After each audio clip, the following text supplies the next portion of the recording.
Hi again. Okay, video two. Uh, the reason why I'm doing this video today is because I could have waited until May 4th. But I really didn't want to do that because I didn't want to go puns and be cliche kind of. But I do believe that Carrie Fisher deserves a video. Um, because I think everybody knows her from Star Wars. She played Princess Leia. Um, she was really young when she did the role. If it was 1975, she was not even 20 because she was born in, hold on. She was born in 1956 and she died in 2016 and she was barely 60 years old. Um, but so if it was 1975, she was 19. Maybe 20. No, 19. Um okay. All right. She played Princess Leia, but the thing, okay, the thing about playing an iconic character is people expect you to look that way your entire life. Okay? People expect you to have that body type, the hair the way they did it, look like if you're 19, they expect you to be 19 your entire life, or at least look like you're 19 your entire life, and that's just not attainable. Um, she said that in the future after the role, she said it was the best and worst role and best and worst thing that ever happened to her. Best thing because it was, she was famous overnight. But the worst thing, because like I said, people's expectations and, you have critique and everything. And as you age and you don't turn out like Princess Leia, it's kind of a hard thing to live up to. And also, you have to understand that this was during the time of when they, marketed and merchandised everything. Princess Leia was a character, but she was put on everything. There was Princess Leia towels, Princess Leia whatever. Everything you could possibly have, probably there's a Princess Leia of it. That's too much. That's like overload. Um, but for you know, also I have to mention she's also kind of famous because I guess you could say she's a Nepo baby, kind of, but she never used it like that because her mother was Debbie Reynolds and her father was Eddie Fisher. Now, Eddie Fisher is famous because he was also with Elizabeth Taylor after he was with Debbie Reynolds.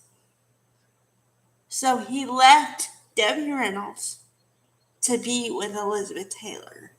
And there was a big shakeup.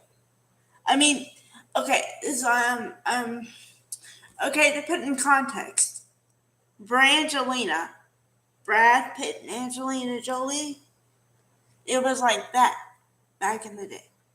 When Brad Pitt and Jennifer Aniston and Angelina Jolie and what's his name broke up and they got together, that was that, you know.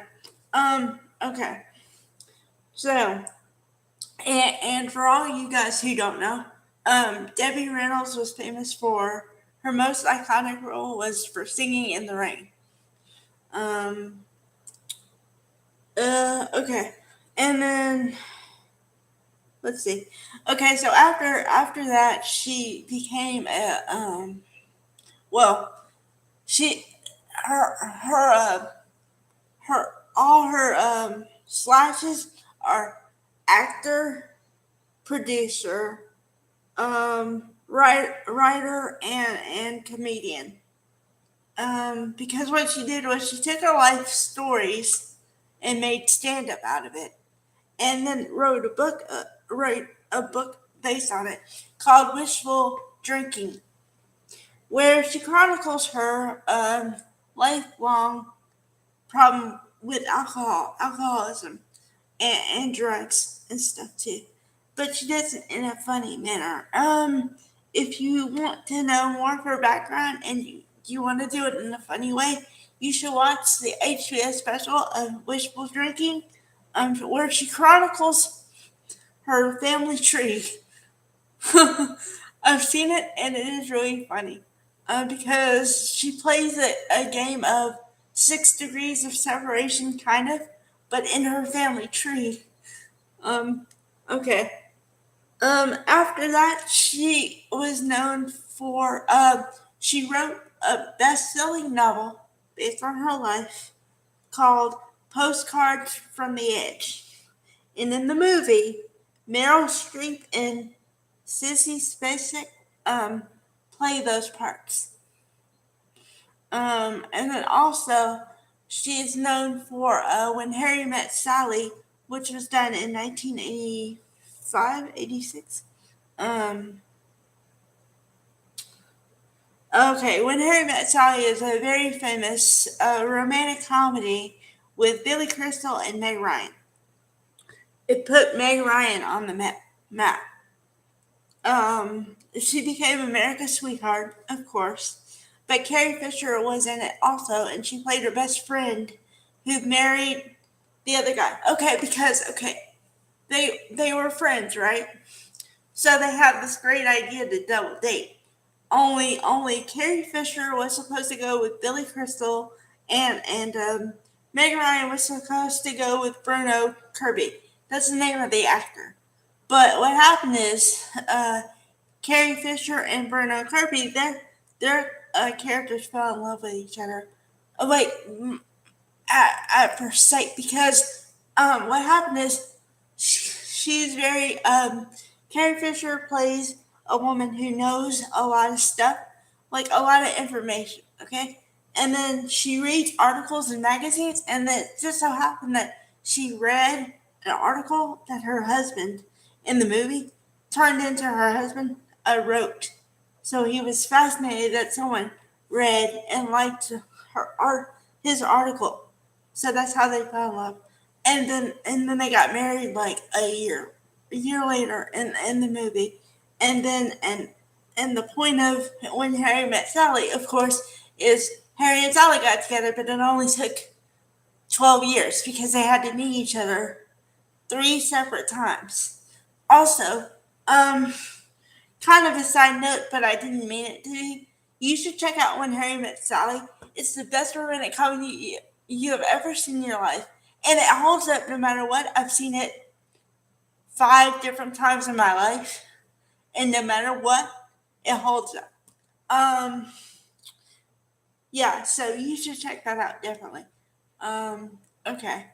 Uh, just Carrie Fisher is an icon, and will always be an icon, and not only for the role, but just for me personally, because of her humor and the way she can handle life, and take it with stride and say, yeah, I messed up, but here I come out of it. So um you know uh congratulations to Carrie Fisher. Also, another reason why I wanted to do the video, but not on May 4th, is because uh, uh, Carrie Fisher is going to get a star on the Hollywood Walk of Fame, but on May 4th.